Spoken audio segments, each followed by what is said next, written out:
So, without further ado, let me introduce today's keynote speaker, Loic Tallon, Chief Digital Officer at the Metropolitan Museum of Art of New York, or the Met.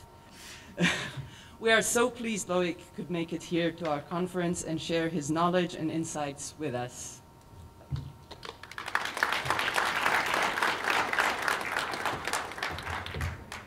Hello. It's my son. It's his birthday today, so I'm missing his first birthday. This is my way of showing my wife that I'm not completely heartless. Yeah, this is little Luke. And you know, it's funny because my presentation is called Why, which I thought was kind of surreptitious after having a photo of a baby. But it is kind of like the fundamental reason why we're kind of all doing this is to like help people, the next generations, like have something to a good world to come into, ultimately help people think and make good decisions in the future. But why I'm going to answer here, though, is more about the Met. Guys, who has been to the Met here? Awesome. Thank you all for going there. For those that haven't been yet, I encourage you to visit. It really is a pretty awesome institution.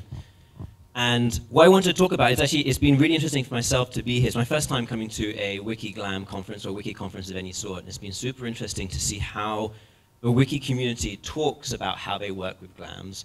I was in a fantastic session 2 days ago talking about success criteria, like how do we measure success on Wikimedia platforms, which I find to be deeply interesting.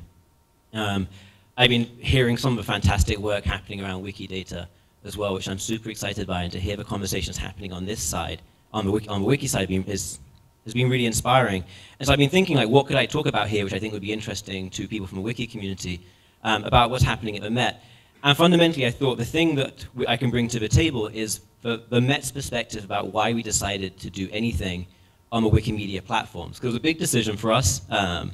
It took many hours of discussion. But I do think it was a really cool decision. It was a very strategic decision. I think if I can explain that strategy, like how we reached that endpoint, the big picture it's part of, because for us, the work on the Wikimedia platforms is just one part of a bigger picture.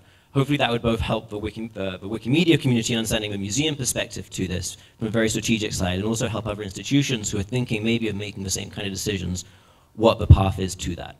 Okay, so that's what I'll be talking about.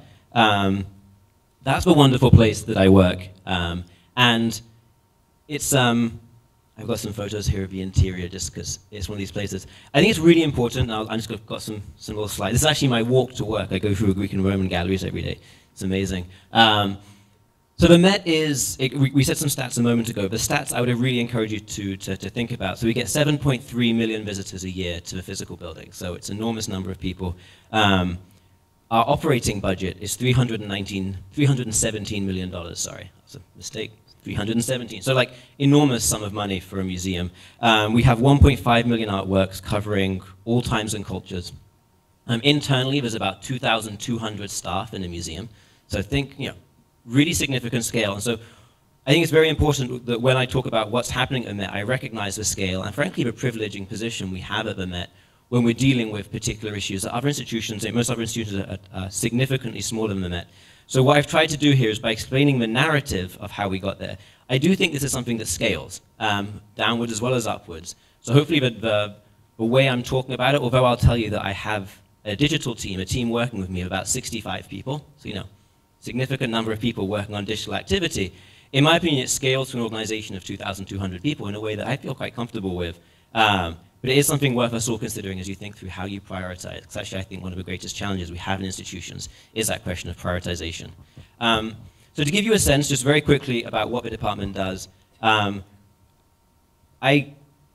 explain many times like the role of a digital department is not to run the website.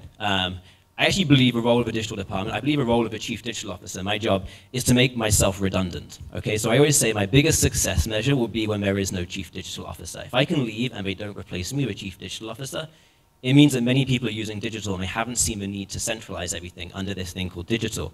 It will just become a given in the museum. So what I like to say that the department is doing is we're leading digitization of practices, of processes, of workflows throughout the museum. We're helping the museum become more digital in every way that it works, to the point that we won't mention the digital part anymore. Just in the same way, if I asked, you know, if someone came and told me, oh, I wrote a letter to my friend the other day, I would assume, so I wrote to my friend the other day, I would assume that they wrote an email. Like, I'm not going to assume they wrote on a piece of paper, folded a piece of paper up, put it into an envelope, wrote an address on it, and posted it, and then waited for an amount of time for that letter to arrive. Or just when someone tells me they check their bank balance, you assume they open an app and check their bank balance.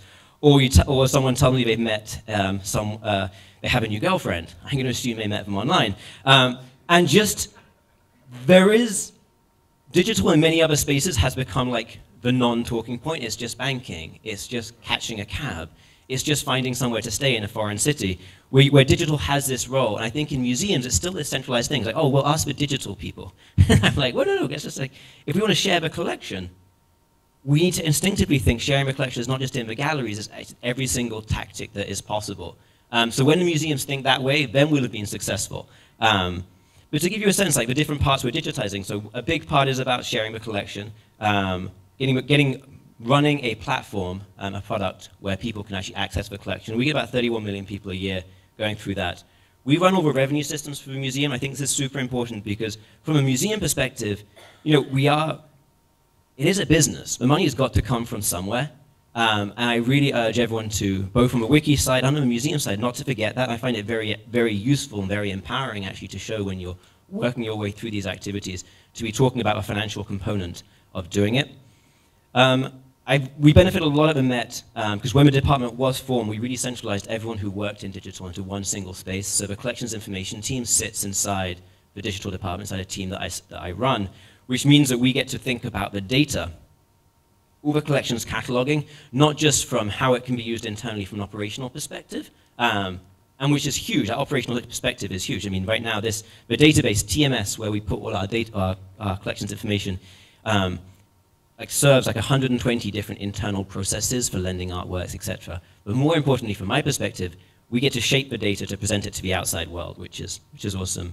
We have a significant content production exercise as well, creating interpretive content about the collection.